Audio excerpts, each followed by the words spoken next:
Hello, everyone. Welcome back to the Career Philosopher channel.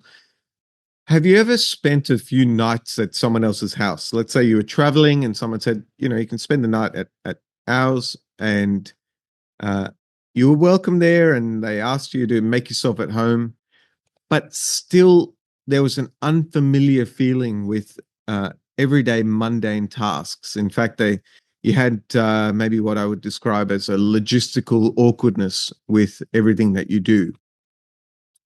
As an example, like using kitchen appliances, you sort of have to work your way around them. Or when you go to sit on the couch that they have in front of the TV, you think like, which seat should I sit on?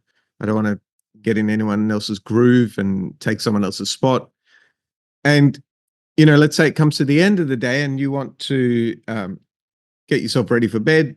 You head off to the bathroom and you see on the wall there are 4 switches, and you kind of fumble your way around the switches, which one is the right one to turn on. And then you go to have a shower, and the bloody tap in the shower is never giving you that feeling of home. You try to sort of optimize the right temperature and, get a little bit colder and a little bit, and it's always too sensitive or not sensitive enough, or you're not familiar with the pressure. And then you get out of the shower and you're really conscious of all the water that you've put on the floor. You're going to make sure that that's all nice and clean. And then you leave the bathroom and you say, was the door open when I got in here, or was it closed? How do they have it in their place? Now, obviously, like, what's happening here is obvious to you and I. Like, you're just not familiar with the place. And you would say that, well, if you stayed there for longer and you get to know the place, then you'd start to feel like you're at home, and you'd start to feel at home.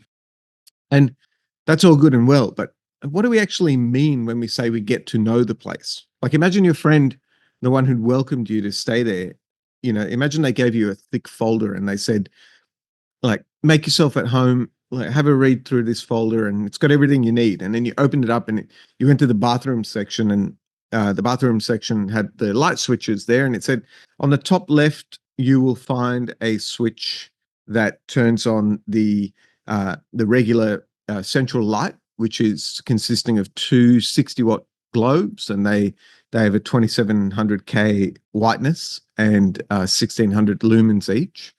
And then the top right switch is a 12 turbine fan, and it pushes 85 CFM.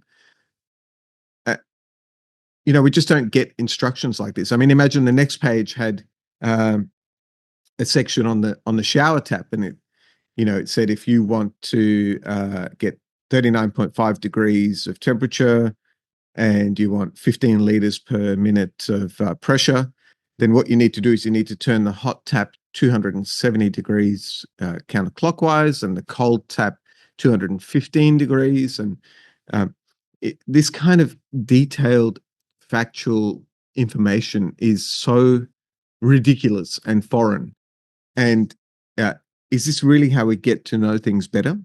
Okay, let me blindside you with a completely different example for a second. I'll pull you out of that analogy. Let's say in front of you, you had a set of buttons, 88 buttons from left to right.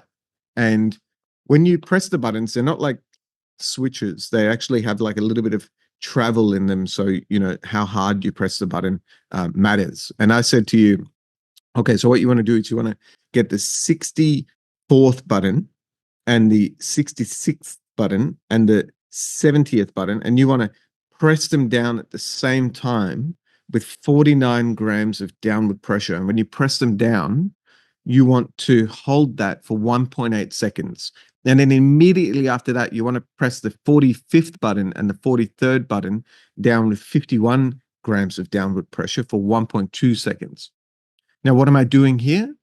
Oh, I'm teaching you how to play the piano, right? That just sounds so ridiculous, and no one would accept learning an instrument like that, because that kind of detail is not how we get to know many things in our lives. We get to know them through what's called embodied cognition or experiential knowledge.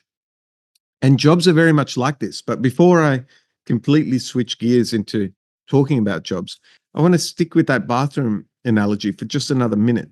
So let's say you were putting together a resume, a CV that spoke about your experience with shower taps, and you've been using showers virtually your whole life. So you would say that you've spent countless times encountering different taps and setups, and you know how to optimize the temperature just for your needs, and you've got a lot of skills with changing the temperature in the shower.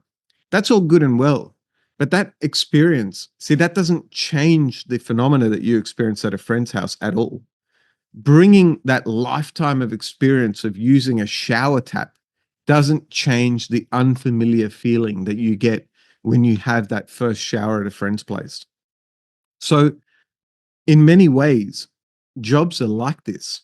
And I went to a job board, I clicked on the very first job I found, and it had a set of skills in it. One of those skills was strong analytical and problem solving skills. And this skill is just like the tap in the shower, is that you might have these skills, but you have your version, your embodiment, your past experience of this skill. And in this new role, just like the new tap in the bathroom, it's going to feel completely unfamiliar. And another skill I came across was excellent stakeholder management, which is very near and dear to me.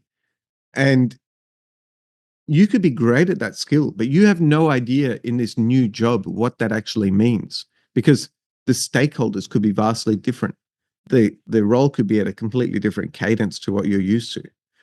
So you're going to be in unfamiliar territory.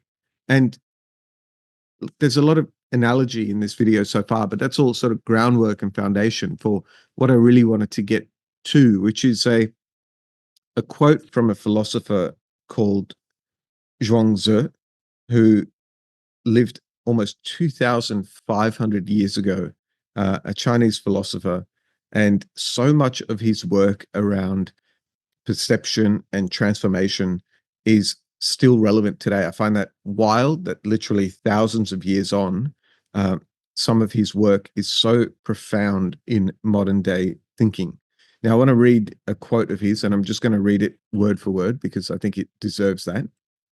So he says, "The fish trap exists because of the fish. Once you've got the fish, you can forget the trap. The rabbit snare exists because of the rabbit. Once you've got the rabbit, you can forget the snare. Words exist because of meaning. Once you've got the meaning, you can forget the words.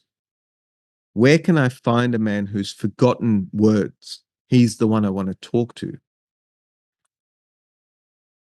So years ago, a younger, maybe more naive version of myself, I would have had a cynical view on job ads. I would have said that job descriptions, the words that we use to write up an ad to advertise to someone, that these job descriptions are kind of empty and they don't do a good job of describing the job, and they were void of meaning.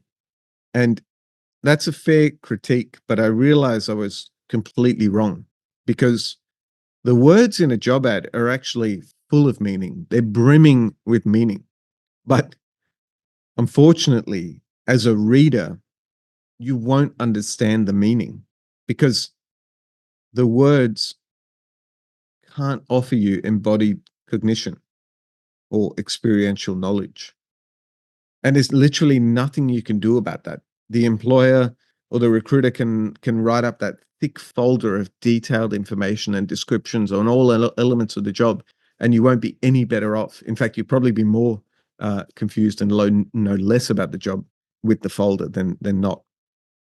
So, that skill that I spoke about, excellent stakeholder management, work in that job for a year, and then you'll say, I know exactly what they mean by excellent stakeholder management. I know it experientially. And then you'll find yourself at a barbecue and a friend will say, "Hey, what is your job? What do you need to do? What do you need to be good at in your job?" And you say, "Well, I need to have excellent stakeholder management skills." And the problem is that that your friend will have the words, but not the meaning.